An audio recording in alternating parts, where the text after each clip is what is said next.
আচ্ছা, কথা কি শোনা যায়? ওকে, সো কথা শোনা যাচ্ছে, কিন্তু এখানে মধ্যে ফর সাম রিজন ভিডিওটা চলতেছে না। তো তাহলে পরে আমরা একটা কাজ করি। ধরো, এই ভিডিওটা ডিউরেশন কত? 5 মিনিট 12 সেকেন্ড।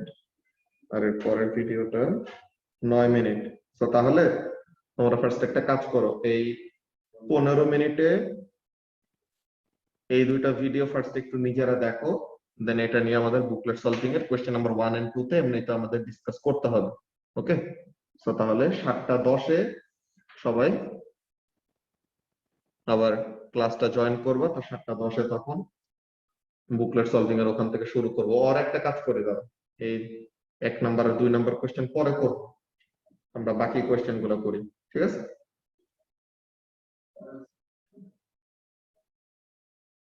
কোয়েশ্চেন নাম্বার 3 থেকে।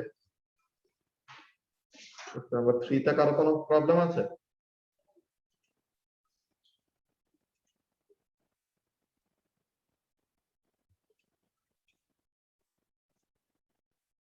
তোমরা কত নাম্বার কোয়েশ্চেন পর্যন্ত করছো সবাই?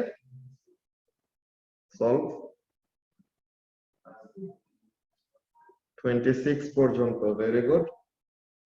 সো তাহলে 3 এর লাস্টেরটায় প্রবলেম প্রভাব কোনটা? বি নাম্বারে। আচ্ছা দেখো, মনে করো এই যে নয়েজ ক্যান্সেলিং যে হেডফোন বলি, এটার ওয়ার্কিং প্রসিডিওরটা কি বলছো তুমি, আর তারা কি বলছে দেখো, এটা বুঝায় বলি। হ্যাঁ হ্যাঁ, এই জিনিসটাই দেখো প্রভাব, যে তোমার কোন একটা কিছু যদি এরকম থাকে, যে মনে করো এই যে একটু আগে ইহাবে জেনারেটর ছাড়ছিল, যে অনেক কনস্ট্যান্ট একটা ফ্রিকোয়েন্সিতে ঘট ঘট ঘট ঘট এরকম একটা সাউন্ড হইতেছে, বুঝছো? তো তাহলে এই যে জেনারেটরের যেরকম একটা ইঞ্জিনের একটা সাউন্ড থাকে, এই সাউন্ডটা কি? এই সাউন্ডটা হলো প্রেডিক্টেবল, বা এটা হলো কি আমাদের রিপিটিং একটা সাউন্ড, যে কন্টিনিউয়াসলি সেম একটা ফ্রিকোয়েন্সিতে এই জিনিসটা কি হয়, কন্টিনিউ হয়। বুঝতে পারতেছো? আর মনে করো যে এরোপ্লেন যখন নাকি কি করা হয়, টেক অফ করার জন্য যে অ্যাসেলারেট করে, বা এরকম ল্যান্ড করতে সময় যখন নাকি ডিসেলারেট করে, ওই সময় চাকাগুলো যখন নাকি ওই ইয়ের সাথে কি বলে রাস্তার সাথে যখন নাকি ঘষা খায়, তখন একটা স্ক্রিচিং একটা সাউন্ড ক্রিয়েট হয়। তো ওই সাউন্ড গুলাও কি, ওই সাউন্ড গুলো আমাদের কি মোরলেস প্রেডিক্টেবল, যে ওগুলা একটা সার্টেন প্যাটার্ন আছে। কিন্তু ওই সাউন্ড গুলা ক্যান্সেল করার জন্য, যে যেই সাউন্ড গুলি প্যাটার্ন আছে, ওগুলাকে ক্যান্সেল করা কি আমাদের জন্য ইজি। কি করব? Just same amount of sound 90 কি বলে 180 ডিগ্রি আউট অফ ফেজ আমরা দিয়ে দিব। তো তখন কি হবে, এই যে অরিজিনাল সাউন্ডটা আছে, এই অরিজিনাল সাউন্ডটার সাথে আমাদের পাঠানো সাউন্ডটা কি করবে, ডিস্ট্রাকটিভলি ইন্টারফেয়ার করবে। So the noise will be cancelled. কিন্তু তোমার মনে করো কোন একটা ক্লাসে ক্লাসে অনেকজন মানুষ কথা বলে না, মনে করো যে এক একজন এক একজনের সাথে কথা বলতেছে, বা মনে করো কোন একটা ইয়েতে কি বলে স্টেডিয়ামে এক একজন এক এক টাইপের নয়েজ প্রডিউস করে। তো ওই নয়েজ গুলা কি প্রেডিক্টেবল, যে কে কখন কেমন টাইপের কথা বলবে, বা কে কখন কেমন টাইপের সাউন্ড প্রডিউস করবে, ওই জিনিসটা তো প্রেডিক্টেবল না। সো তাহলে ওইটা যদি না হয়, তো তখন আমরা কি এমন কিছু করতে পারবো, যে একটা ফুটবল স্টেডিয়ামে স্পেকটেটরদের নয়েজটাকে আমরা ক্যান্সেল করে দেব? এটা তো পসিবল না, বিকজ আমাদের আইডিয়াই নেই যে স্পেকটেটররা কখন কেমন টাইপের নয়েজ ক্রিয়েট করবে। বুঝতে পারছো? তো ওই জিনিসটার জন্য বলছে কি, ওই জিনিসটার জন্য বলছে যে তুমি যে জিনিসটা বললে যে বুঝো নাই, যে চেঞ্জিং সিগন্যাল। তো এই জিনিসটা হলো চেঞ্জিং সিগন্যাল, যে আনপ্রেডিক্টেবল কোন একটা সিগন্যাল যদি থাকে, যেটা কি হয় রিপিটিং একটা প্যাটার্ন থাকে না, তো ওইটাকে ক্যান্সেল করাটা ডিফিকাল্ট অর অলমোস্ট ইম্পসিবল আর কি। বুঝতে পারছো? I mean, see, our speech has different amplitudes, so difficult to change. And অ্যামপ্লিটিউডে তোমার অ্যামপ্লিটিউড বাড়ায় কমায় আমাদের ইয়েটা, আমরা আমাদের সিগন্যালের অ্যামপ্লিটিউড বাড়ায় দিলাম বা কমায় দিলাম, তাইলে পরে তো ক্যান্সেল করতে পারবো। কিন্তু যদি ফ্রিকোয়েন্সি আর টাইপ অফ সাউন্ড যেটা ক্রিয়েট করতেছে ওই সবই যদি বারবার চেঞ্জ হয়, তখন হলো সমস্যা। বুঝছো? তো তাহলে পরে এই জিনিসটা, এই যে noise of a vibrating object has a constant pitch. তো ফ্রিকোয়েন্সিটা কনস্ট্যান্ট থাকে, কিন্তু স্পিচের আমাদের কি থাকে, ফ্রিকোয়েন্সি আর অ্যামপ্লিটিউড ভ্যারি করে। তো ফ্রিকোয়েন্সিটা হলো আমাদের মেইন ফ্যাক্টর। তো এই ফ্রিকোয়েন্সিটা যদি ওরকম চেঞ্জ হতে থাকে তো তখন ওরকম চেঞ্জ হইতে থাকা বা নন রিপিটিং একটা সিগন্যালকে ক্যান্সেল করাটা কষ্ট।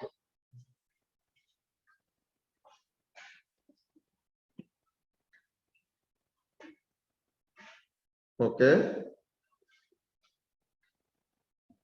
এরপর কোশ্চেন নাম্বার 5 কি হলো 4।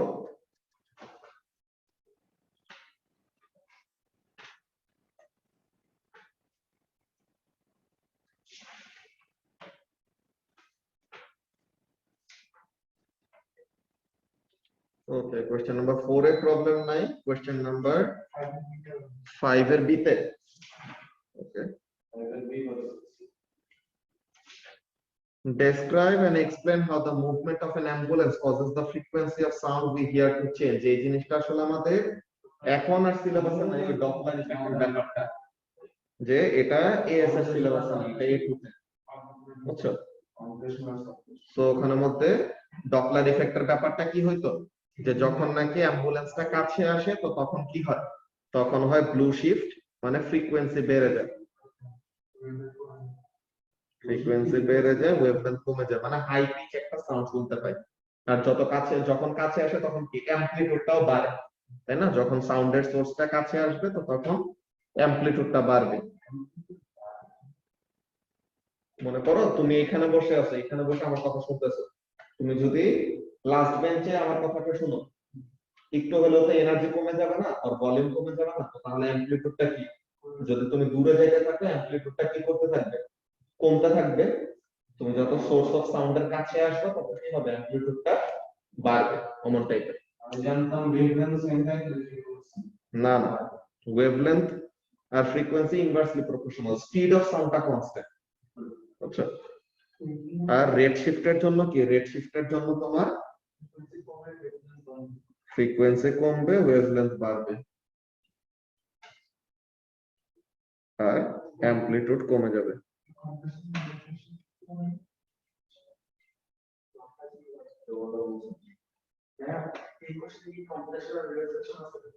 এখানের মধ্যে ওই যে তোমার ইয়েটা, যখন নাকি অ্যাম্বুলেন্সটা কাছে আসবে তো তখন ওয়েভ ফ্রন্ট গুলো স্কোয়াশ হয়ে যাবে, যে কাছাকাছি চলে আসবে, তো ওখানের মধ্যে ওয়েভ ফ্রন্ট গুলো কম্প্রেস হয়ে যাওয়া মানে ফ্রিকোয়েন্সি বেড়ে যাওয়া।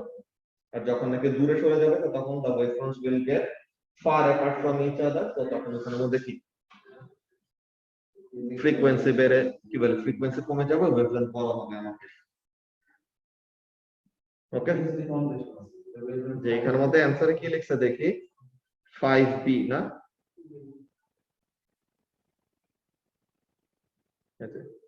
অ্যাম্বুলেন্স মুভিং টুয়ার্ডস, তো তখন হাই পিচ, ওয়েভলেন্থ কমে যায়, যে ওয়েভ বাঞ্চ টুগেদার। আর যখন নাকি দূরে চলে যাবে lower frequency and increased wavelength, এমন। এখানে অ্যামপ্লিটিউড নিয়ে বা লাউডনেস নিয়ে লিখে না, আমরা জাস্ট ফ্রিকোয়েন্সি এন্ড ওয়েভলেন্থ নিয়ে কমেন্ট করছি।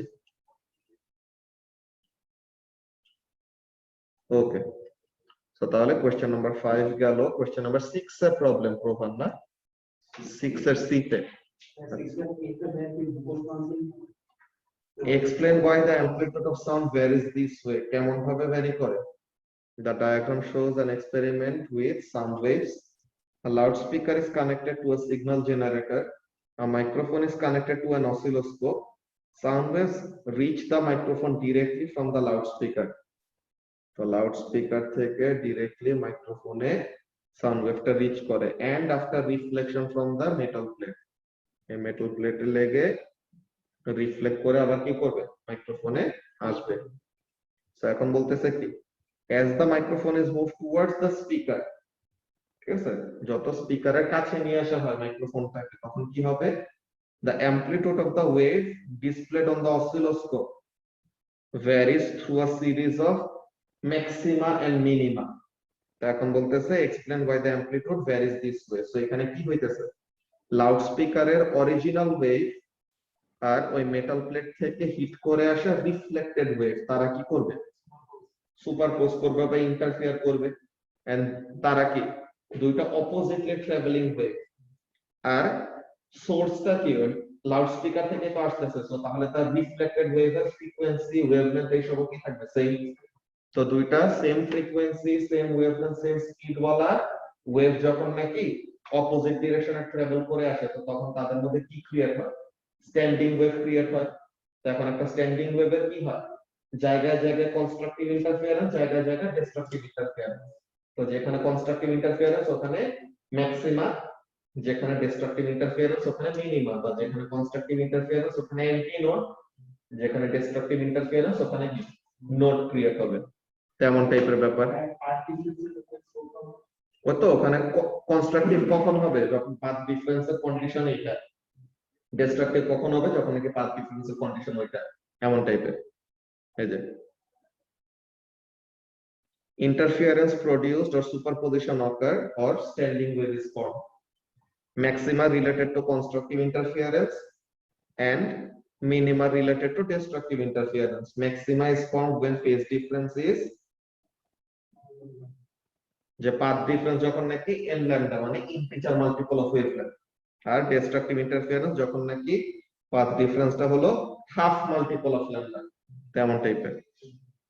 এই যে এখানের মধ্যে একটা ইম্পর্টেন্ট জিনিস দেখে রাখো, আউট অফ ফেজ বলাটা কিন্তু হবে না। আউট অফ ফেজ তোমার অন্য যে কোনো অ্যাঙ্গেলও হইতে পারে, যে 90 degree out of phase, 120 degree out of phase, 100 degree out of phase. অ্যাঙ্গেলের ডিফারেন্স আছে মানে আউট অফ ফেজ। কিন্তু ডিস্ট্রাকটিভ ইন্টারফেরেন্স হবে সবচেয়ে ভালো মতো কখন? যখন নাকি অ্যান্টি ফেজে থাকবে, যে exactly 180 degree out of phase কে কি বলা হয়? 180 ডিগ্রি আউট অফ ফেজ এর আরেকটা নাম হলো অ্যান্টি ফেজ। ওকে, সো তাহলে জাস্ট এমন যদি বলো যে যখন ইন ফেজে আছে তখন কনস্ট্রাকটিভ ইন্টারফিয়ারেন্স, এন্ড যখন আউট অফ ফেজে আছে তখন destructive interference, no, just out of phase বললে হবে না, কি বলতে হবে? অ্যান্টি ফেজ বলা লাগবে। ওকে, তো এই ব্যাপারটা খুবই ইম্পর্টেন্ট একটা জিনিস, যে আউট অফ ফেজ বললে পরে হবে না, কি বলতে হবে? অ্যান্টি ফেজে বলতে হবে। আচ্ছা, তো এটা তো সরি, তো এটা তো গেল আমাদের ফার্স্টে এ নাম্বার। তারপরে বি নাম্বারে the distance moved by the microphone between the two adjacent maxima is এত। তো তাহলে দুইটা ম্যাক্সিমা মানে কি? দুইটা অ্যান্টি নোডের মাঝে ডিসটেন্স হলো 0.50। তো তাহলে ওয়েভলেন্থ কত? এটা টু টাইপস, যে হাফ ওয়েভলেন্থ হলো 0.050। তো তাহলে ওয়েভলেন্থ কত ইনটু 2, তো তার মানে 0.100 মিটার হবে ওয়েভলেন্থ। এরপর the frequency of the sound wave is this, calculate the speed of sound। তো তাহলে v is equal to f lambda দিয়ে স্পিড বের করব। এখন হলো প্রভার যে প্রবলেমটা সি নাম্বারে, এই জিনিসটা দেখো, এটা খুবই ইন্টারেস্টিং একটা ব্যাপার, বাট এটা লজিক্যালি চিন্তা করলে পরে অ্যানসারটা বুঝতে পারা উচিত। কি বলতেছে? the microphone is placed close to the loudspeaker। হ্যাঁ, যে লাউডস্পিকারটার খুবই কাছে কি করা হয়েছে? মাইক্রোফোনটাকে রাখা হয়েছে, and gradually moved towards the metal plate। তো তাহলে মাইক্রোফোনটাকে প্রথমে এইখানে রাখা হয়েছে, গ্রিন কালার দিয়ে যেখানে শেড করলাম এখানে রাখা হয়েছে, দেন আস্তে আস্তে তাকে কি করা হবে? মেটাল প্লেটের কাছে নিয়ে যাওয়া হবে। ঠিক আছে, এখন এখানের মধ্যে একটা ব্যাপার দেখো, আমরা তো বলছি ম্যাক্সিমা এন্ড মিনিমা পাবো। ইয়েস, ম্যাক্সিমা এন্ড মিনিমা পাই। এই যে ম্যাক্সিমা, এই যে ম্যাক্সিমা, এই যে ম্যাক্সিমা, এই যে ম্যাক্সিমা, এগুলি। কিন্তু মিনিমা গুলি দেখো, এই যে মিনিমা, এই মিনিমা, এই মিনিমা, মিনিমা গুলির ভ্যালু গুলো চেঞ্জ হচ্ছে, ম্যাক্সিমা গুলির ভ্যালু চেঞ্জ হচ্ছে। তা এখন একটা ব্যাপার বলতেছে যে ফার্স্ট অফ অল, যে মিনিমাটা কখনো পুরোপুরি জিরো হচ্ছে না কেন? যে মিনিমাটা কখনো পুরোপুরি জিরো কেন হচ্ছে না? তো এই জিনিসটা খুবই ইন্টারেস্টিং একটা কোয়েশ্চেন, যে এখানের মধ্যে তোমাদেরকে ফার্স্টে এক্সপেরিমেন্টের ওখানে কয়েকটা একটু লাইন এঁকে দেখা, যে এখানের মধ্যে খেয়াল করো প্রভাব, যে রেড কালার যে ওয়েভটা ড্র করছে, রেড কালারটা কি অরিজিনাল লাউডস্পিকার থেকে বের হওয়া ওয়েভটা, তাই না? আচ্ছা, তো এই জিনিসটা আমি একটু আরেকবার নতুন করে আঁকি। আর মোর রিয়েলিস্টিক ওয়েতে, সো তাহলে যেন বুঝতে পারো।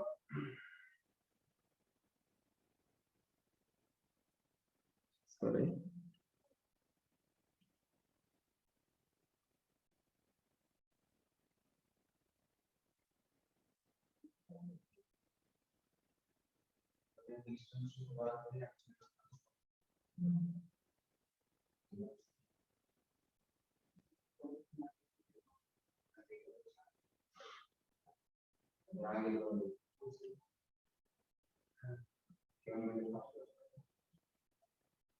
ওকে। সো এখন এইখানের মধ্যে কি জিনিসটা ড্র করছে একটু বুঝার ট্রাই করো, যে তোমার রেড কালারটা হলো লাউড স্পিকার থেকে বের হওয়া অরিজিনাল ওয়েভ। লাউড স্পিকার তো হলো সাউন্ডের সোর্সটা। তো লাউড স্পিকার থেকে সবচেয়ে প্রথমে কি বের হবে? লাউড স্পিকারের সবচেয়ে কাছে যখন থাকবে তখন অ্যামপ্লিটিউড অফ দা সাউন্ড হবে সবচেয়ে বেশি, তাই না? এন্ড যত লাউড স্পিকার থেকে একটু দূরে যাইতে থাকবে তত কি হবে? লাউডনেসটা একটু একটু হয়ে কমবে, তাই না? আচ্ছা, সো এখন অরিজিনাল ওয়েভের সবচেয়ে মিনিমাম এনার্জি থাকবে কোথায়? মেটাল প্লেটের ওখানে, বিকজ ওইটাই হলো লাউড স্পিকার থেকে রিফ্লেক্টিং সারফেসের ম্যাক্সিমাম ডিসটেন্স। এখন ব্লু কালার যে ডটেড লাইনটা যে ড্র করছে ওইটা কি? ওইটা হলো রিফ্লেক্টেড ওয়েভটা, তাই না? তো রিফ্লেক্টেড ওয়েভটা যে এনার্জিটা পাচ্ছে, এই এনার্জিটা তো কখনো কি হবে না? অরিজিনাল ওয়েভের থেকে বড় হবে না, হবে যে রিফ্লেক্ট এসে যেই ওয়েভটা করছে তার সমান বা এর থেকে ছোট হবে। সো তাহলে দেখো রিফ্লেক্টেড ওয়েভটাও কি করছে? আস্তে আস্তে তার অ্যামপ্লিটিউডটাকে কমায় আনতেছে। যে রিফ্লেক্টেড ওয়েভটা সবচেয়ে হাই এনার্জি কোথায় থাকবে? রিফ্লেক্টেড ওয়েভটা সবচেয়ে হাই এনার্জি থাকবে রিফ্লেক্টিং সারফেসে, বিকজ এখান থেকে সে প্রথম শুরু হচ্ছে। এন্ড সে যত রিফ্লেক্টিং সারফেস থেকে দূরে যাবে তত কি হবে? তার এনার্জিটা কমতে থাকবে না? ওকে, তো তাহলে এই যে এখানের মধ্যে দেখো যে আমাদের কখনো নোডের ভ্যালুটা, ঠিক আছে, যে কখনো আমাদের মিনিমাটা পুরোপুরি জিরো কেন হচ্ছে না? বিকজ অরিজিনাল ওয়েভ আর রিফ্লেক্টেড ওয়েভ তাদের মধ্যে যেই অ্যামপ্লিটিউডের ডিফারেন্স, অরিজিনাল ওয়েভের অ্যামপ্লিটিউড সবসময় কি থাকবে? রিফ্লেক্টেড ওয়েভের থেকে একটু হলেও বেশি থাকবে। তো তার মানে ওই রিফ্লেক্টেড ওয়েভটা যে নাকি অ্যান্টি ফেজে আছে, বাট স্টিল ওখানে কি করতে পারতেছে না? পুরোপুরি সাউন্ডটাকে ক্যান্সেল আউট করতে পারতেছে না। বুঝতে পারতেছো কি বললাম? বিকজ তার এনাফ ওখানে অ্যামপ্লিটিউডটা নাই বা এনার্জিটা নাই। ওকে, তো এই জিনিসটা দেখো, এখানে থেকে তোমার এটা ফলো করতে পারে ইজি হওয়া উচিত। যে এই জায়গাটায় এখানের মধ্যে দেখো পজিটিভ ডিসপ্লেসমেন্ট এত বড় আর নেগেটিভ ডিসপ্লেসমেন্ট মাত্র এতটুকু। So destructive interference is occurring, but এখানে কি মিনিমার অ্যামপ্লিটিউডটাই কি হবে? অনেক বড় হবে, তাই না? দেন এই জায়গায়ও ডিস্ট্রাকটিভ হচ্ছে, কিন্তু এই জায়গাতে কি মিনিমার অ্যামপ্লিটিউডটা একটু কমে যাবে। কেন? বিকজ এটা কি অরিজিনাল ওয়েভের সোর্সের থেকে একটু দূরে আর রিফ্লেক্টেড ওয়েভের সোর্সের থেকে আরেকটু কাছে, relative to the first one. Then যত আস্তে আস্তে কি করব? রিফ্লেক্টিং সারফেসের কাছে আসবো তত কি হবে? অরিজিনাল ওয়েভের এনার্জিটার প্রপোর্শন লাউড স্পিকারের কাছে যখন ছিল ওই রেসপেক্টে কমতে থাকবে। তো এর জন্য ওইরকম টাইপের প্যাটার্ন তারা শো করছিল। বুঝতে পারছো? ওকে, তো তাহলে এই জায়গাটায় তার অ্যান্সারটা কি বলছে দেখো।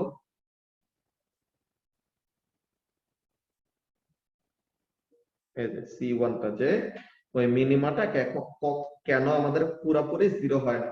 এই যে minima never zero because there is not complete cancellation or overall displacement is not zero or total destructive interference হয় না। হ্যাঁ হ্যাঁ, ফুললি যদি ক্যান্সেল করতে পারতো তাহলে জিরো হইতো, ইয়াস। অর এই যে এখানের মধ্যে বলতে পারো যে আমরা যে জিনিসটা ড্র করে দেখাইছি, যে because the waves have different amplitudes or amplitudes decrease with distance or energy loss due to reflection or spreading out. তো এই জিনিসটা আমাদের মাথায় আসতে পারে। আর এই জিনিসটা যে কেন পুরোপুরি জিরো হচ্ছে না? বিকজ কমপ্লিট ক্যান্সেলেশন হচ্ছে না বা ওভারঅল ডিসপ্লেসমেন্ট পুরোপুরি কি হচ্ছে না? জিরো হচ্ছে না। ওকে, তো এরপরে সি তো এটা 1 গেল। সরি, এরপর C2 তে বলতেছে as the microphone is moved towards the metal plate the amplitude at the minima gradually decrease suggest why this happens। তো তাহলে আচ্ছা এই দুটো তো একই সাথে 1 and 2 একই সাথে তোমার ইয়েটা, তো তাহলে ওই অ্যামপ্লিটিউডটা গ্র্যাজুয়ালি কমে কেন? বিকজ ওই যে ডিসটেন্সের সাথে কি হয়, ডিসটেন্সের সাথে এনার্জিটা বা অ্যামপ্লিটিউডটা কমতে থাকে। তো তাহলে reflection of other surfaces or as the microphone moves towards the plate the path difference decreases or amplitude of the wave gets similar। যে যত রিফ্লেক্টিং সারফেসের কাছে আসবে তত কি হবে, রিফ্লেক্টেড ওয়েভ আর অরিজিনাল ওয়েভের অ্যামপ্লিটিউড গুলি কাছাকাছি হবে। এর জন্য যত কি করবে মেটাল প্লেটের কাছে আসবে তত অ্যামপ্লিটিউডটা কমবে। বুঝতে পারছো যে এই জায়গাটা আমরা যে ডায়াগ্রামের মধ্যে ড্র করছিলাম যে এই জায়গাটায় যে যত রিফ্লেক্টিং সারফেসের কাছে আসতেছে তত কি অরিজিনাল ওয়েভ আর রিফ্লেক্টেড ওয়েভের অ্যামপ্লিটিউডটা সিমিলার হতে থাকবে। ওকে, সো এটা ছিল আমাদের কোশ্চেন নাম্বার 6। এরপর কোশ্চেন নাম্বার 7।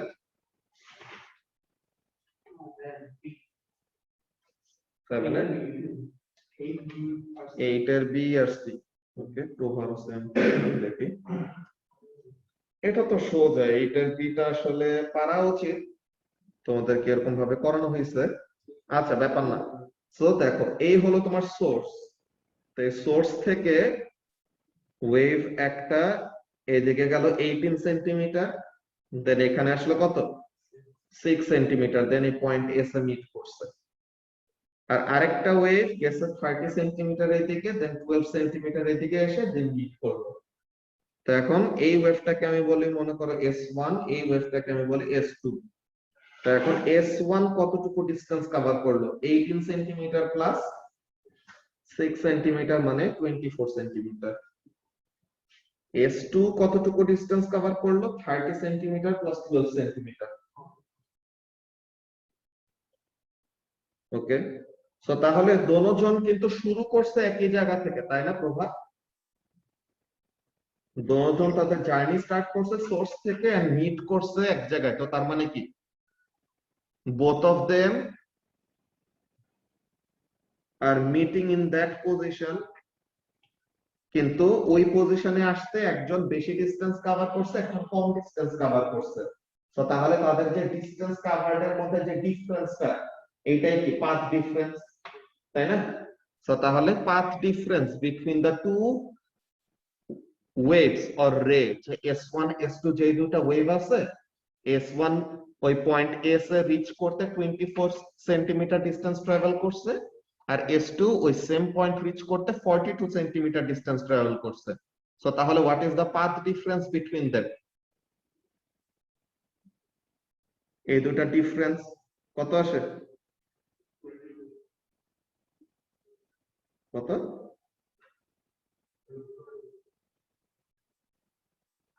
18 সেন্টিমিটার না? আল্লাহ দেখ, এ মাইনাস করতে পারো না। এই 42 আর 24 এর মধ্যে ডিফারেন্স কত? সো পাথ ডিফারেন্স হলো কত, 18 সেন্টিমিটার। ওকে, সো এখন পাথ ডিফারেন্স 18, ভালো কথা। এখন দেখো ওয়েভলেন্থের ভ্যালুটা দিয়ে দিচ্ছে, এটা দিয়ে আমাদের কি কাজ মনে আছে? আমরা যে পাথ ডিফারেন্স আর ফেজ ডিফারেন্সের কতগুলো কন্ডিশন লিখছিলাম, যে পাথ ডিফারেন্স এমন এমন হলে কনস্ট্রাকটিভ হবে, পাথ ডিফারেন্স এমন এমন হলে ডিস্ট্রাকটিভ হবে। সো এখন দেখো তো এই পাথ ডিফারেন্সটা 18 সেন্টিমিটারটা, 18 সেন্টিমিটারকে কি লেখা যায়?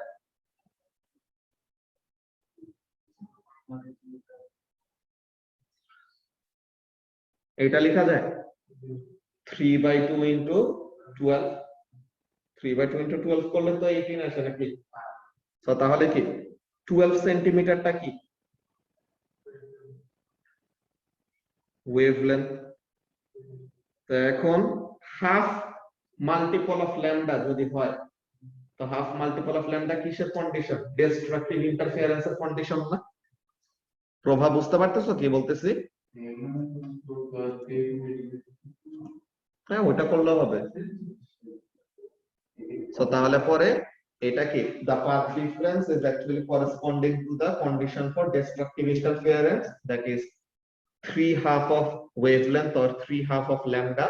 সো তাহলে s এর ওখানে কি হবে, destructive interference হবে, তো এর জন্য এটা হলো একটা cold spot। ওকে, এখানে কি ক্যালকুলেশন ট্রাই করব? হ্যাঁ, ফার্স্ট ওই পাথ পাথ দুইটা বের করবা, ডিসটেন্স কত, দেন তাদের মধ্যে ডিফারেন্স বের করবা, দেন পাথ ডিফারেন্সটা যে হাফ মাল্টিপল অফ ল্যামডা হয় ওই জিনিসটা শো করবা।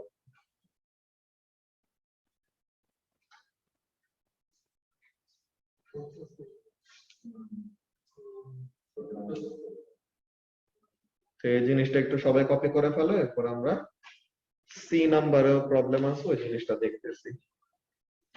এটা শুধুমাত্র দেখি নাই, দেখি।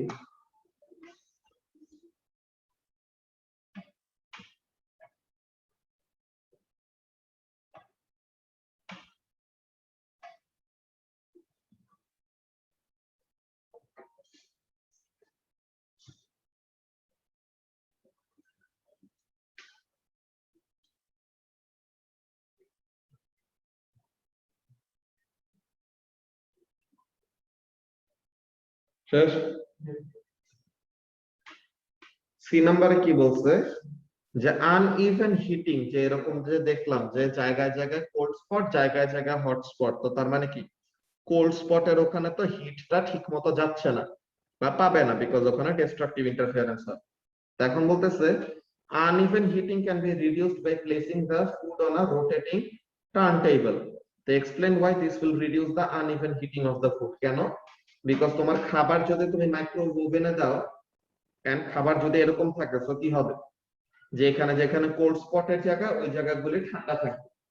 তো এর চেয়ে যদি কি করা হয়, এই খাবার যেটা দিচ্ছ ওইটাকে যদি রোটেট করা হয়, তো তখন কি হবে, যেখানে একটু আগে ডিস্ট্রাকটিভ ইন্টারফারেন্স হয়েছে সে আবার ঘুরে যে কোথায় যায় পড়বে, কনস্ট্রাকটিভ ইন্টারফারেন্সের জায়গায় যায় পড়বে, যে এতক্ষণ কনস্ট্রাকটিভে ছিল সে ডিস্ট্রাকটিভে যায় পড়বে। তো তাহলে পুরাটা ঘুরে ওভারঅল পুরো খাবারটা কি হবে, গরম হবে, এমন টাইপের। যে এখানের জন্য কি বলতেছে 8 নাম্বার না, এই যে ফার্স্ট এই ক্যালকুলেশন করে 1/2 অফ কি হলো 3/2 অফ ল্যামডা ওই জিনিসটা। তো এখন এই জিনিসটা কি, যে রোটেট করলে food moves through hot and cold spots, so over time period all parts of the food will receive equal amount of energy। ঠিক আছে, এটার জন্য প্রভাব বুঝতে পারছো? হ্যাঁ হ্যাঁ বুঝছি। ওকে,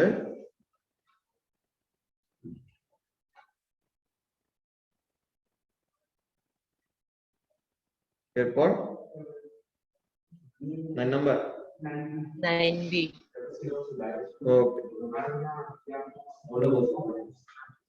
সো কি বলতেছে দেখি, wavefronts of light change shape when they pass through an edge or through a slit. This means that the light bends and the effect is called diffraction.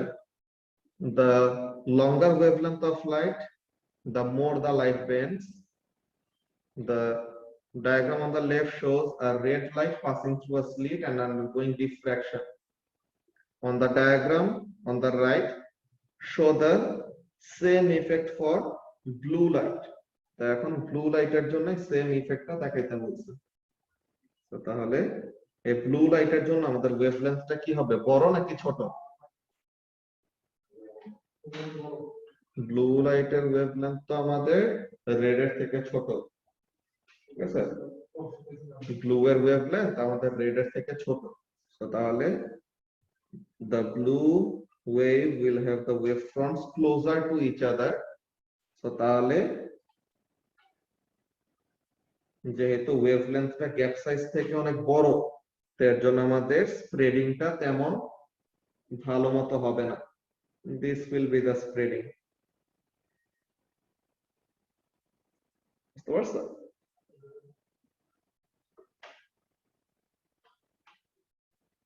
এখানে অ্যাকচুয়ালি আরেকটু কাছাকাছি হবে।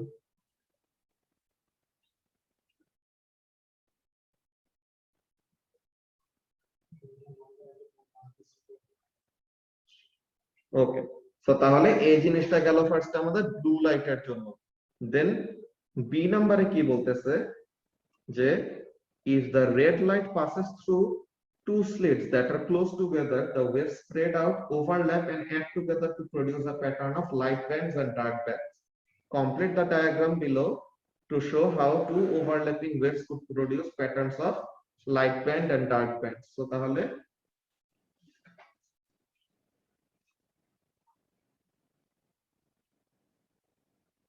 এখান থেকে এরকম ডায়াগ্রামটা আমরা ড্র করলাম সেমি সার্কেল গুলি, দেন ওরকম সেম ওয়েতে এখান থেকে মোরলেস সেম রাখার ট্রাই করব আর কি। পুরোপুরি পসিবল হবে না, বাট স্টিল যতটুকু রাখা যায়। ইয়াস, ওখানে মধ্যে তোমরা কম্পাস ইউজ করে আর একটু বেটার একটা কাজ করতে পারো। হ্যাঁ, ওইটা পরে, এই যে এইখানে যে এই জায়গায় দেখো, এই জায়গাটায় এই জায়গাটায় এই জায়গাটায় এগুলো জায়গাতে কি ক্রেস্ট গুলি মিট করতেছে। তো ক্রেস্ট গুলি যদি মিট করে তো তার মানে এখানে কি হবে, কনস্ট্রাকটিভ ইন্টারফিয়ারেন্স। তো তার মানে এই লাইন বরাবর কনস্ট্রাকটিভ ইন্টারফিয়ারেন্স হবে। এখন এইখানে দেখো এই জায়গাটায় কনস্ট্রাকটিভ কনস্ট্রাকটিভ কনস্ট্রাকটিভ, তাহলে এই, কিন্তু এই জায়গাটায় দেখো এই জিনিসটা এখানে ভালো মতো বুঝাই দিয়ে আরো কয়েকটা জায়গায় সেম ব্যাপার আমাদের ফেস করা লাগবে। এখানে আমাদের কাজটা দেখো, যেই দুইটা ব্লু কালার দিয়ে লাইন ড্র করলাম এই দুটা জায়গায় কি হচ্ছে, the crests are meeting with other crests। যে আমাদের এক নাম্বার স্লিট আর দুই নাম্বার স্লিট থেকে এই যে ওয়েভ ফ্রন্ট গুলি আসতেছে, ওয়েভ ফ্রন্ট গুলি কি রিপ্রেজেন্ট করে, ক্রেস্ট রিপ্রেজেন্ট করে। তো তাহলে ওয়েভ ফ্রন্ট গুলি যেখানে যেখানে মিট করবে ওই জায়গাগুলি কি হবে, কনস্ট্রাকটিভ ইন্টারফিয়ারেন্সের জায়গা। এখন দেখো এই জিনিসটা, এই পয়েন্টটা পার্পল কালার দিয়ে একটু বেশি অন্যরকম লাগে, তো এটা ব্ল্যাক। তো এই পয়েন্টটা দেখো তো, এখানে মধ্যে কি, এটা তো গ্রিন কালারের ওয়েভ ফ্রন্টের উপর, তো তার মানে গ্রিন কালার ওয়েভের জন্য এটা কি ক্রেস্ট। কিন্তু রেড কালার ওয়েভটা, এই যে red colour wave, red colour wave তার মিড পয়েন্টে না, তো দুইটা ক্রেস্টের মাঝে কি আছে, একটা ট্রাফ। সো তাহলে এখানের মধ্যে দেখো গ্রিন কালার ওয়েভের ক্রেস্ট আর রেড কালার ওয়েভের দুইটা ক্রেস্টের মাঝে মানে কি ট্রাফ। তো তাহলে একটা ক্রেস্ট আর একটা ট্রাফ মিলে কি হবে, ডিস্ট্রাকটিভ ইন্টারফিয়ারেন্স। এরকম সেম জিনিসটা এইখানের জন্য বলা যায়। যে আমরা যদি এই পয়েন্টটা দেখি, এই যে এই পয়েন্টটা দেখো, তো এখন এখানের মধ্যে কি, এটা হলো রেড কালার ওয়েভের ওয়েভ ফ্রন্ট, তাই না? তো রেড কালার ওয়েভের ওয়েভ ফ্রন্ট মানে রেড কালার ওয়েভের ক্রেস্ট।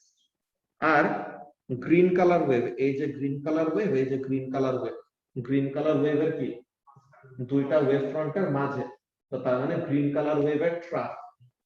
তো রেড কালার ওয়েভের ক্রেস্ট আর গ্রিন কালার ওয়েভের ট্রাফ কি করতেছে, এখানে মিট করতেছে। তো তার মানে এখানে কি হবে, ডিস্ট্রাকটিভ ইন্টারফিয়ারেন্স হবে। তো তাহলে এই লাইন বরাবর কি আসে, ডিস্ট্রাকটিভ ইন্টারফিয়ারেন্স। এই যে এই লাইন বরাবর ডিস্ট্রাকটিভ, এই লাইন বরাবর কনস্ট্রাকটিভ, এই লাইন বরাবর কনস্ট্রাকটিভ। ওকে, আচ্ছা এই মিটিং এর টাইম 1 মিনিটের কম আছে, নেক্সট টাইম আমরা স্টার্ট করি।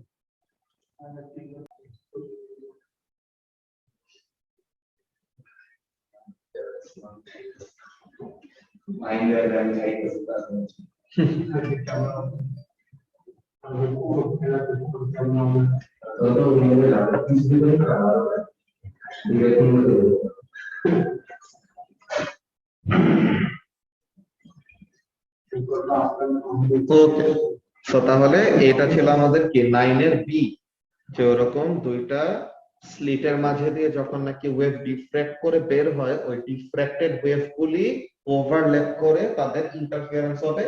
এন্ড ওই ইন্টারফিয়ারেন্সের মধ্যে কি হবে, একটা সার্টেন জায়গাতে অলওয়েজ কনস্ট্রাকটিভ ইন্টারফিয়ারেন্স, একটা সার্টেন জায়গাতে অলওয়েজ ডিস্ট্রাকটিভ ইন্টারফিয়ারেন্স। তো এরকম টাইপের জায়গা, যে এখানে এই লাইন বরাবর এই যে ক্রেস্ট ক্রেস্ট মিট করতেছে, যে ওয়েভ ফ্রন্ট গুলো যেখানে মিট করে ওগুলো কি the crests of the two waves are meeting with each other, so তাহলে এখানেও কি কনস্ট্রাকটিভ। তো তাহলে এই লাইন বরাবর এই যে এখানে একটা ওয়েভের ক্রেস্ট একটা ওয়েভের ট্রাফ, একটা ওয়েভের ক্রেস্ট একটা ওয়েভের ট্রাফ, তাহলে তাদের মিলে কি হবে ডিস্ট্রাকটিভ ইন্টারফেয়ারেন্স। তো এই যে constructive destructive constructive destructive constructive এরকম। ওকে, সো এই ডায়াগ্রামটা তারা কেমন করে ড্র করছে দেখি।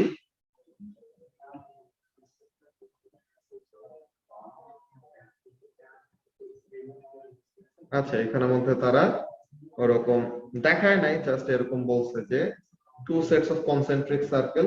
এই কনসেন্ট্রিক মানে কি আনিসা বলতে পারবা?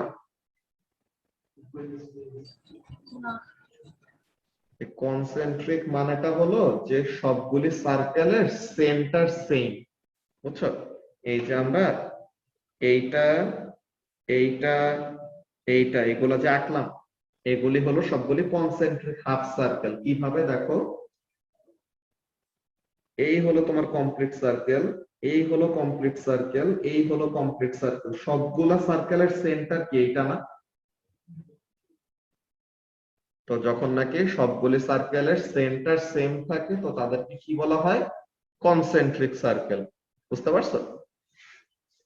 যে তোমাদের এরকম পিওর ম্যাথসে কতগুলি এরকম ছিল না যে কতগুলি কনসেন্ট্রিক সিলিন্ডার পড়াইতো, যে মনে করে এরকম একটা ছোট সিলিন্ডার আছে, এর উপরে আর এটাকে র‍্যাপ করে আছে আর একটা বড় সিলিন্ডার, কিন্তু দোনোটা সিলিন্ডারের কি আমাদের সেন্টার হলো সেম।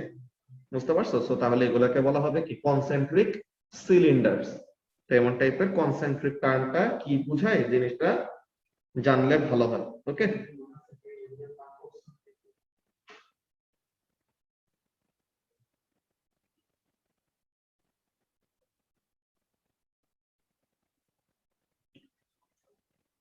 আচ্ছা, তো তাহলে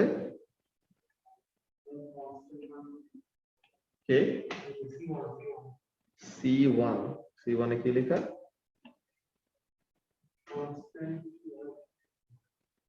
ও তো ওখানের মধ্যে তোমার ইনভার্স রিলেশনশিপ দিয়ে বুঝাইছে যে ওই যে something is proportional to something বা something is inversely proportional to something, তো ওখানে থেকে ওরকম কনস্ট্যান্ট কথা। যে C1 এ কি দেখাইছে ওটা দেখি।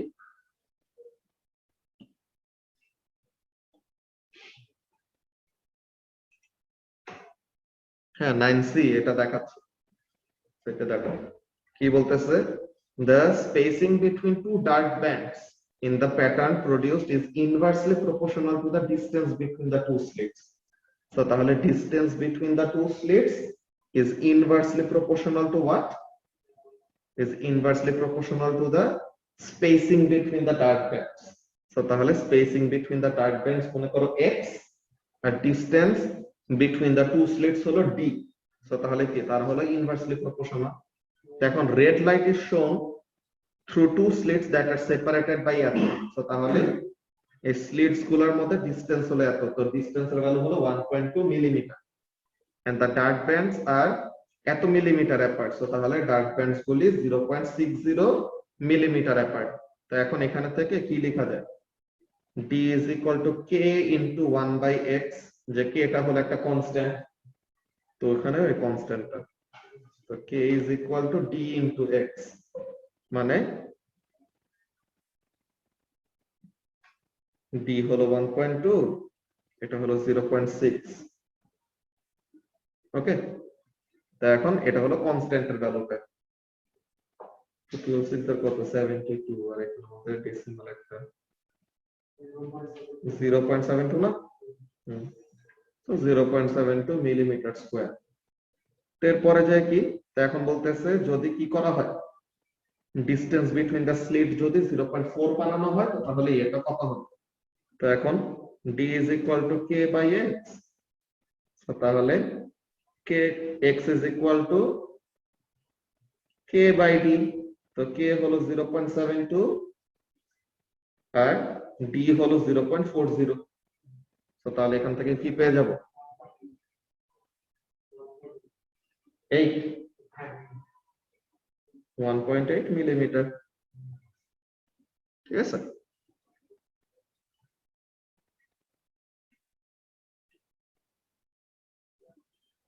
তো 1.8 মিলিমিটার প্রভাব বুঝতে পারছো ক্যালকুলেশনটা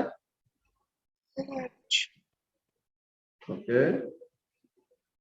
the distance between the dark bands 1.8 millimeter আচ্ছা এরপর কি বলতেছে describe the effect on the pattern if the distance between the two slits is gradually increased to 1 centimeter তো তাহলে distance between the two slits যদি বাড়াই distance between the two slits যদি বাড়াই তো তখন তো কি হবে সেপারেশন কমে যাবে তাই না যে ইনভার্সলি প্রপোর্শনাল তো তার মানে the bright and dark bands will come or form closer to each other so তাহলে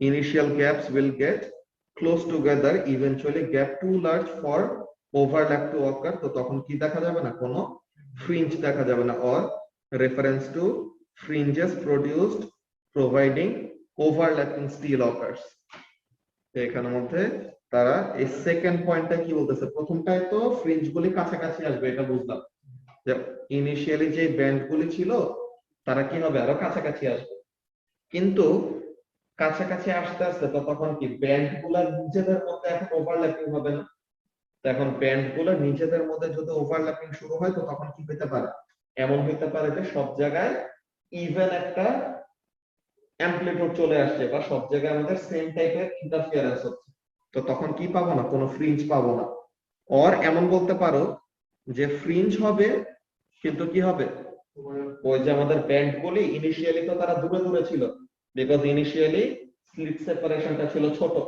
এখন স্লিট সেপারেশন যত বাড়াচ্ছি তত তো ব্যান্ড গুলো কাছে আসবে তো স্লিট সেপারেশন বাড়াইতেছি ব্যান্ড গুলো কাছে আসতেছে কাছে আসতে আসতে আসতে আসতে এক সময় কি হবে the bands will overlap with each other and নতুন ফ্রিঞ্জ ফর্ম করবে বা ব্যান্ড গুলি একসাথে ওভারল্যাপ করে এমন হতে পারে যে আর নতুন কোনো ফ্রিঞ্জই দেখা যাবে না ওকে প্রভাব বুঝতে পারছো কি বললাম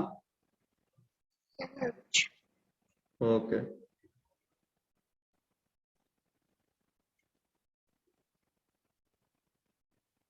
ওকে তাহলে এটা গেল আমাদের এইটা ওভারল্যাপটা নোটিসেবল হবে যদি তোমার ওই যে ডিসটেন্সটা আরো বেশি এরকম বাড়াইতে থাকে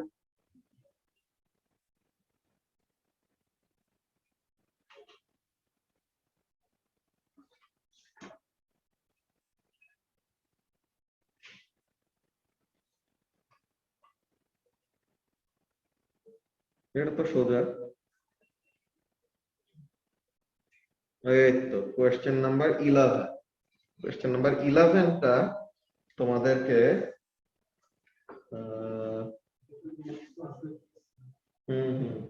এটা একদম অ্যানসার এরকম লেখা আছে এই জিনিসটা আরেকটা লিখে রাখছিলাম ওই জিনিসটাও দিবনি পরে তো এটা অলরেডি আমাদের জানা থাকার কথা হ্যাঁ পিকচার দিলে চেক করে দিতে পারবো আর আমি নিজেও একটা পিকচার দিব তারা এটা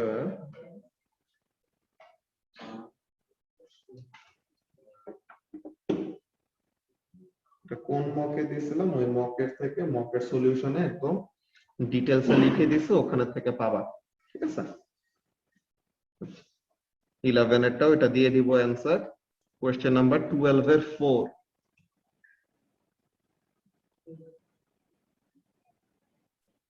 ক্যালকুলেট দা ভ্যালু থেকে 5 A5 যে value of the sell G6 2 থেকে আর কি 2 থেকে 5 পর্যন্ত এ ও আচ্ছা তো এখন এখানে এটা কি এটা হলো তোমার এক্সেল এর এরকম শীটের মতো যে কি এগুলো আমাদের প্রতিটা column column A column B column C column D column E column F and এগুলো হলো তাদের করেসপন্ডিং রো গুলা ঠিক আছে তো এখন রো নাম্বার কলাম নাম্বার এগুলি দিয়ে আমাদের কি করা লাগবে এরকম ভ্যালুগুলি বা কোন ভ্যালুটা কিভাবে কি ক্যালকুলেট করা হয়েছে এসব বলতে পারতে হবে।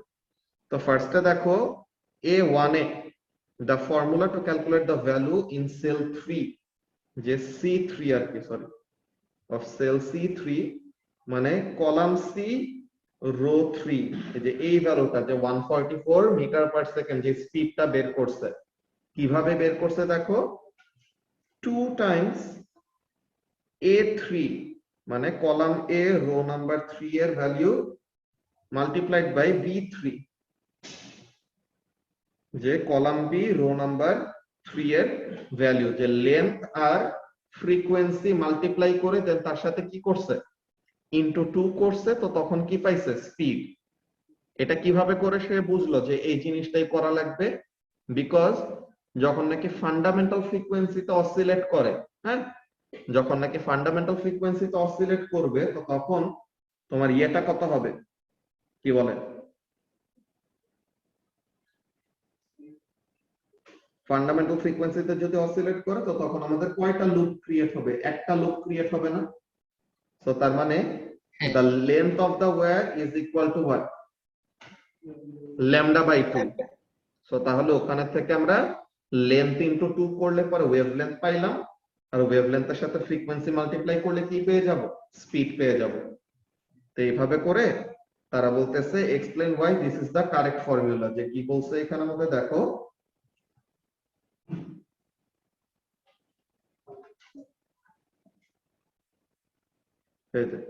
V is equal to F lambda, length of the string is equal to lambda by 2 or wavelength is equal to 2 times lambda. So তাহলে নোড টু নোড ডিসটেন্স হলো তোমার ওই lambda by 2 or half wavelength যেটাই বলো।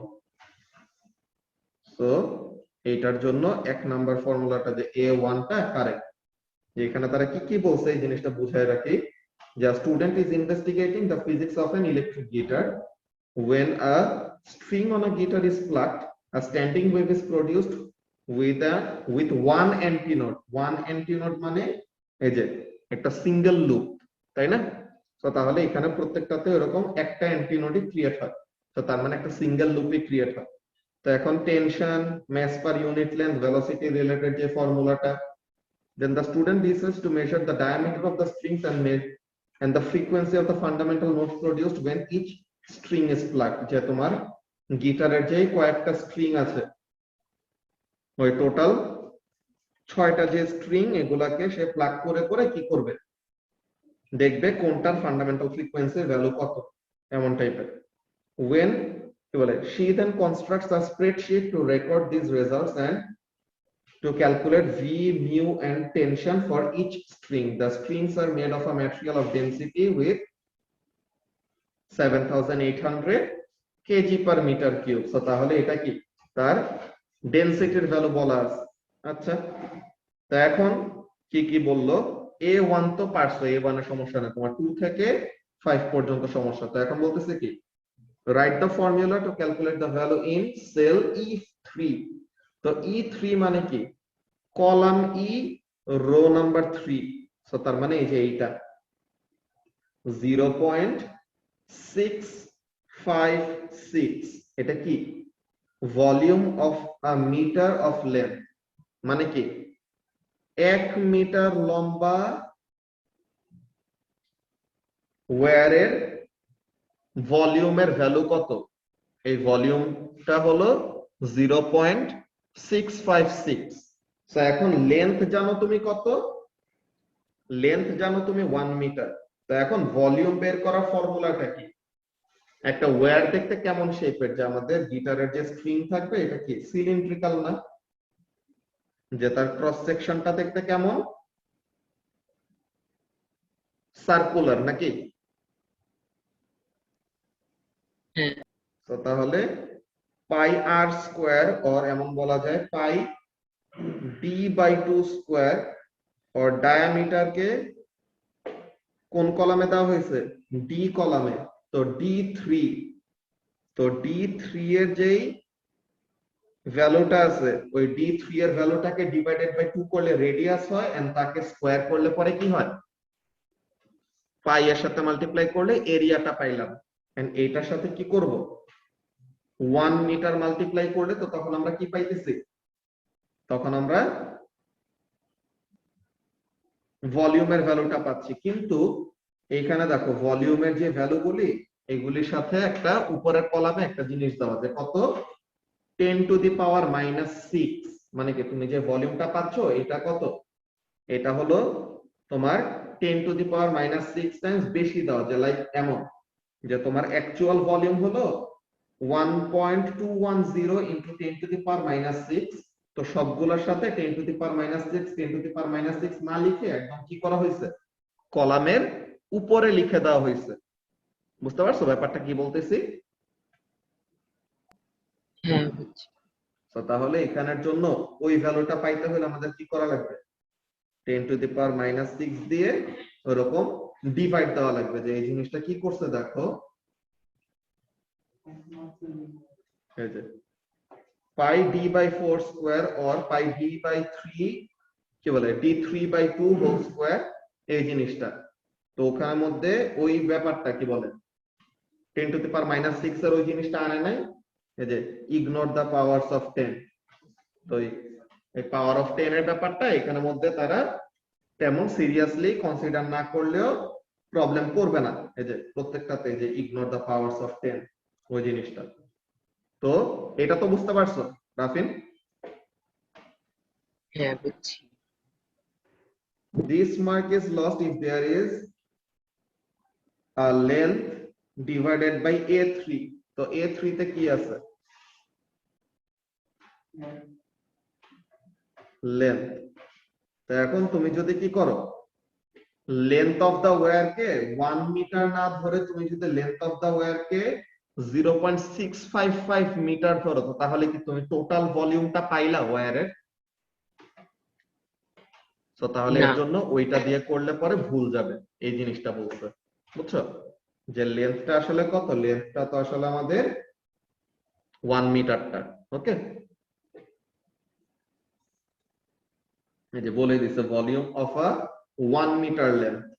আচ্ছা, তো তাহলে এই জিনিসটা গেল কি জিনিস, পাই d3/2 স্কয়ার। এরপর কি বলতেছে, write the formula to calculate the value of cell F4। তো কলাম F এ কি আছে, কলাম F এ হলো মাস পার ইউনিট লেন্থ, আর F4 মানে এই যে এই ভ্যালুটা। তো এখন মাস পার ইউনিট লেন্থ এটা কিভাবে পাবো, মাস ডিভাইডেড বাই লেন্থ করলে, তাই না? তো এখন mass of the wire, mass of the wire is equal to what, mass is equal to density into volume, তাই না? তো তাহলে massটা হলো ডেনসিটি যেটা হলো 7800, আর তার ভলিউমটা কত E4 থেকে পাবো, তাই না? যে E4 থেকে কি পাবো, ওই ওয়্যারের ভলিউমটা পাইলাম। So this is what, this is the mass of the wire। ওকে রাফিন, যে mass is equal to কি, mass of the wire is equal to density of the wire, যে যেই ম্যাটেরিয়াল দিয়ে বানানো ওইটা ডেনসিটি মাল্টিপ্লাইড বাই ওই 1 মিটার লম্বা যে ওয়্যারটা তার ভলিউমটা কত। এখন এইটা, এখন এটা কি মাস। এখন এই মাস ডিভাইডেড বাই কি করব, এখানের মধ্যে আমাদের যেই মাসটা আসছে আমাদের কি করা লাগবে, মাস পার ইউনিট ভলিউম করা লাগবে। সো তাহলে এই যে first of all E4 into density বা E4 ইনটু 7800 করলে কি আসবে, ম্যাচটা আসবে। এখন এই ম্যাচটা কতটুকু ওয়্যারের, এই ম্যাচটা তো আমাদের 1 মিটার লম্বা ওয়্যারের না। সো তাহলে ম্যাচ পার ইউনিট লেন্থ কত, যে ম্যাচ হলো E4 টাইমস 7800, আর লেন্থ অফ দা ওয়্যার কত 1 মিটার। তো তাহলে 1 মিটার দিয়ে ডিভাইড দেওয়া না দেওয়া তো একই কথা, যে আমাদের ফাইনালি ম্যাচ পার ইউনিট লেন্থ কত আসে, E4 ইনটু 7800 ডিভাইডেড বাই 1। এমনিতেও যা ভ্যালু দিবে না করলেও একই ভ্যালু পাবো। বুঝতে পারছো? হ্যাঁ বুঝছি। ওকে, এরপর আমাদের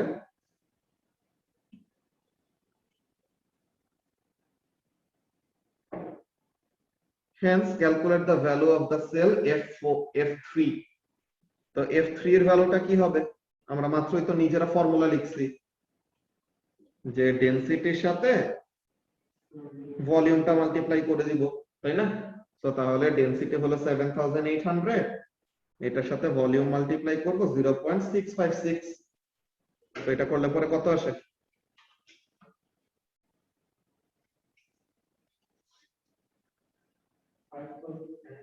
Two significant figure equals 5100 কত 5116.8 আচ্ছা আর এটার সাথে তো 10 টু দি পাওয়ার -6 আছে তো এটার সাথে 10 টু দি পাওয়ার -6 और এমন লেখা যায় এই যে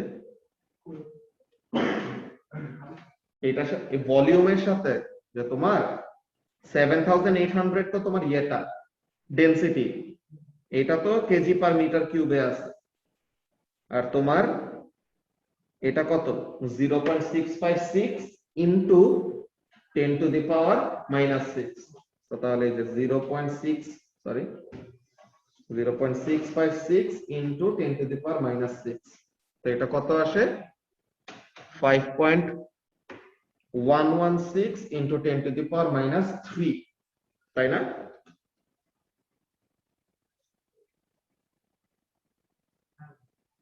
তো তাহলে এত কি কেজি পার মিটার এখন উপরের কলামে তো আমাদের 10 টু দি পাওয়ার -3 দেওয়া আছে তো তাহলে এখানে লিখবো কত 5.12 তাই না 5.12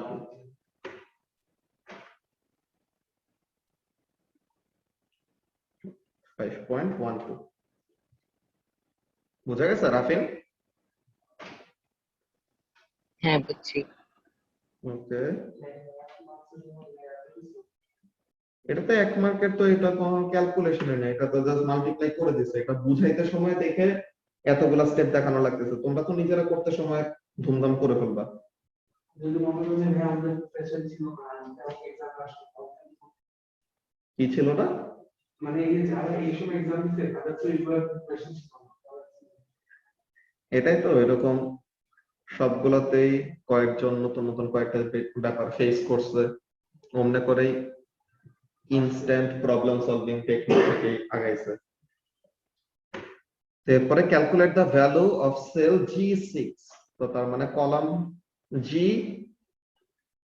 রো 6 সো এখান থেকে টেনশন বের করবে তো আমরা কি জানি এই যে টেনশন ভেলোসিটি আর মিউ রিলেটেড ফর্মুলা জানি সো তাহলে এখানে থেকে টেনশনটাকে যদি সাবজেক্ট করি v square is equal to tension by mu তো তাহলে tension is equal to mu into v square তো এখন এই যে মিউ হলো এইটা স্পিড হলো এইটা তো এটা স্কয়ার এটা করলে পরে কি পেয়ে যাব টেনশনের ভ্যালু পেয়ে যাব নাকি তো তাহলে এটা ক্যালকুলেট করতে সমস্যা হওয়ার কথা না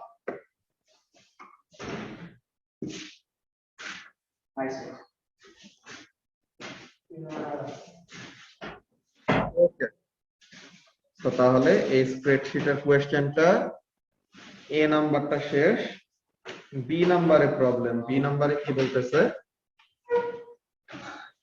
the student decides to verify the equation v is equal to root over tension by mu by using one string she removes a string from the guitar and clamps one end into a support she varies the tension by hanging known weights on the other end of the string the speed of the wave is calculated from the length of the string and measured frequency of the fundamental tone তো এখন বলতেছে describe how the student could use a graph to verify the equation তো এখন এখানের মধ্যে সে কি করতে পারে দেখো সে একটা এন্ড তো সাপোর্টে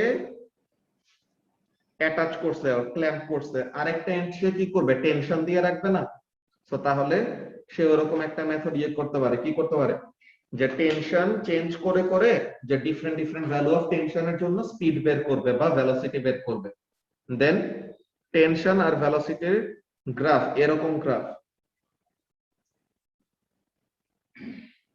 velocity versus root over tension এটার গ্রাফ যদি কি আসে straight line through the origin আসে তো তার মানে কি velocity is directly proportional to root over tension আর টাইপ অফ স্ট্রিং যদি সেম থাকে তো তাহলে তার তো mass per unit length fixed তাই না যে তোমার টাইপ অফ ম্যাটেরিয়াল যদি সেম থাকে তার ডেনসিটি যেরকম ফিক্সড থাকে তার mass per unit length তো কি থাকবে ওরকম কনস্ট্যান্ট থাকবে তো তাহলে plot a graph of this or frequency or tension এরকম তো এখন the graph should be a straight line through the origin so gradient is consistent to the value যে মনে করো gradient আমাদেরকে 1 by root mu দিবে তো gradient এর ভ্যালু আর 1 by root mu এর ভ্যালু কি আসবে সেম আসবে এমন টাইপের ব্যাপার বুঝতে পারছো